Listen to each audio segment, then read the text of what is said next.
सध्या मी पुण्याच्या इंदापुरातील डिक्सळ या गावामध्ये आहे। माझ्या पाठीमागे आपण पाहू शकतो या ठिकाणी 6 जून रोजी एक 4 चाकी वाहन हे या ठिकाणी अचानक जाळले गेल्याची धक्कादायक घटना या डिक्सळ मध्ये घडलेली आहे।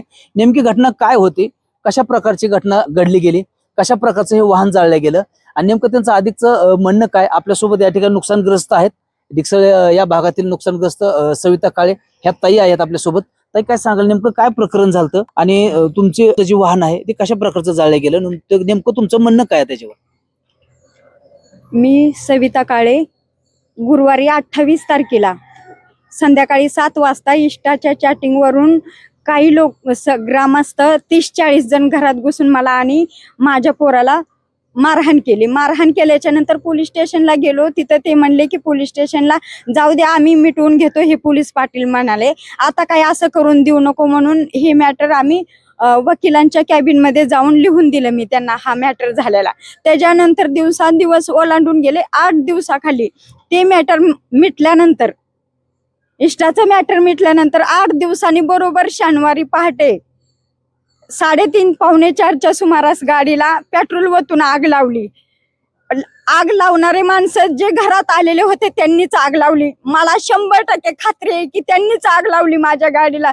पण मी 1-1 रुपया करून मी गाडी घेतलेली होती। साहेब, मी विनंती करते की आग लावणारा आरोपी का आतापर्यंत पकडला नाही अद्याप। आज रोज मी पोलीस स्टेशनला जाते, रोज आज 5 दिवस बरोबर ओलांडून गेलेत। रोज पोलीस स्टेशनला जाऊन तक्रार देते की माझी का फिर्याद घेत नाही। ते काय म्हणतात, आता शनिवारी गेल्यानंतर म्हणाले की आरटीओ ऑफिसच्या साहेबांना चौकशी करायला लावतो। मग आरटीओ महागडे साहेब म्हणाले आरटीओ साहेबला 2 दिवस सुटे। त्याच्यानंतर सोमवारी घेऊ म्हणले, सोमवारी तुमची फिर्याद घेतो। मग आरटीओचे साहेब सोमवारी येऊ म्हणून सांगितले। परत सोमवारी सकाळी गेलो। सोमवारी सकाळी गेल्यानंतर म्हणले फोन उचलत नाही। परत आलो महागारीत आणि अर्ज लिहित आता मंगळवार झाला। मंगळवार झाल्यानंतर मंगळवारी सुद्धा तेच सांगितलं मला की अर्ज लिहून दे। मी अजूनही अर्जच लिहून देते, हो का माझ्या हातात अर्ज आहे, पण माझी काही फिर्याद घेतलेली नाही। हा आहे ना, ही दाबादाबीचं प्रकरण आहे। मी स्पष्ट बोलते, हे दाबादाबीचं। आणि मला आणि माझ्या मुलाला, माझ्या मुलगी माझी पुण्याला शिकते, मला आणि माझ्या मुलाला पूर्णपणे धोका आहे। मला फक्त ह्या धोक्याच्या तावडीत, ह्या गुंडाच्या तावडीतनं वाचवा। मी पदर पसरते सुमित्राताई, उपमुख्यमंत्री फडणवीस साहेब, मी पदर पसरते माझ्या पोराच्या जीवासाठी। फक्त एकदा मला येऊन मला सांगा की माझी फिर्याद घ्यायला, आरोपी पकडायला मला सांगा, मला न्याय मिळवून द्या। ही अशी नुकसान केली, हे नुकसान या गाडीची नव्हती, त्यांना मला आणि माझ्या मुलाला स्फोट करून जाळायचा होता। हे जाण्याचा प्रकार ते झाल्यानंतर रात्री सुद्धा आले होते दारात, ते लोक शिव्या देत होते। 4-5 जण होते, ते शिव्या देत होते रस्त्याने दारात उभा राहून। मी शेख साहेबांना फोन केला, 112ला कॉल केल्यानंतर की 112ला कॉल केल्यानंतर तो 112 बिजी लागल्यानंतर शेख साहेबांना मी 3 वेळा कॉल केला। मग त्यांनी बेट अंमलदार पाठवून दिला इथं, त्यांना जाग्यावर ते धरले। ते 4-5 जण होते आणि काही महिला पण होत्या, इकडून तिकडून पळत होता। हा कट रचलेला नाही, हा फक्त माझ्या मुलाला मारण्याचा डाव चालू आहे। फडणवीस साहेब, एका बहिणीवर दया करा, माझ्या पोराचा जीव वाचवा प्लीज। मी एकटी महिला फक्त माझ्या मुलासाठी पदर पसरते। हा अन्याय चांगला नाही फडणवीस साहेब, ह्याचा नाही, हे थांबवा कुठेतरी। SP साहेबांना विनंती करते, DSP साहेबांना विनंती करते की हा न्याय कुठेतरी थांबवा, माझ्या मुलाचा जीव वाचवा प्लीज। मी तुमच्या दया करा माझ्यावर, माझ्या मुलावर जीव वाचवा, जिवंतपणे न्याय द्या।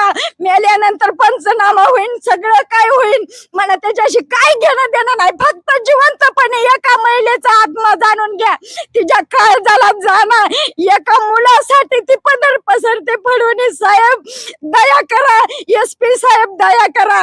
फक्त एवढीच मागणी आहे की मला माझ्या मुलाला न्याय मिळवा। माझी मुलगी माझ्या जवळ नाहीये, मुलगी पुण्याला शिकायला असते। हे काय चाललंय ह्या गावगुंडांचं मला कळत नाही। कशासाठी हे चाललंय? 1 महिना झालं खटकार असताना गाववाल्यांनी मला सांगितलंय की तू अतिक्रमावर दबाव टाक. पत्रकार त्यांनीच आला, अर्ज त्यांनीच लिहून आला, महिला त्यांनीच पाठवली आणि मला पुढे पाठवली की हा व्हिडिओ असा असा पत्रकाराकडनं लिहून घे. त्यांच्या पुढे त्या पत्रकाराच्या समोर मला उभं केलंय ह्या गाववाल्यांनी.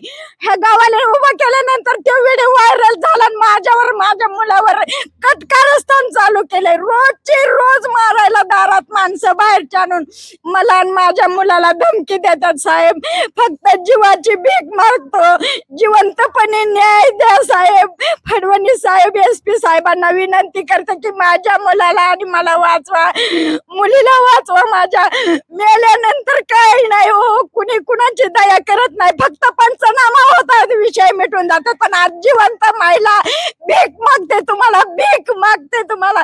माझी फक्त एवढी कळकळीची विनंती, ती आरोपी पकडून फक्त त्यांच्यावर गुन्हा दाखल करा, एवढी विनंती करते साहेब.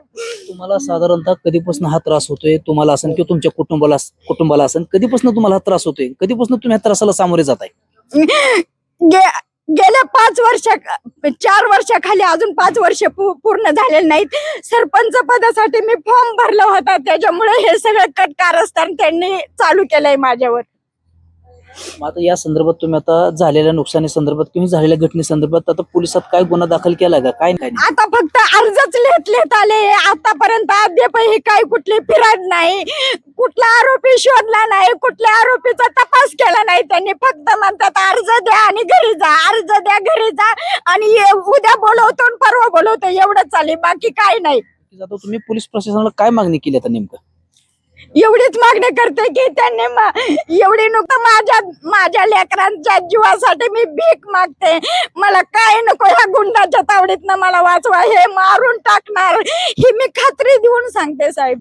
हे तुमच्या आता गाडी जी जळलेली आहे त्याचा इन्शुरन्स काय आहे का तुमच्याकडे? काय नाही, इन्शुरन्स नाही, गाडीचा इन्शुरन्स नाहीये. इन्शुरन्स नाही का?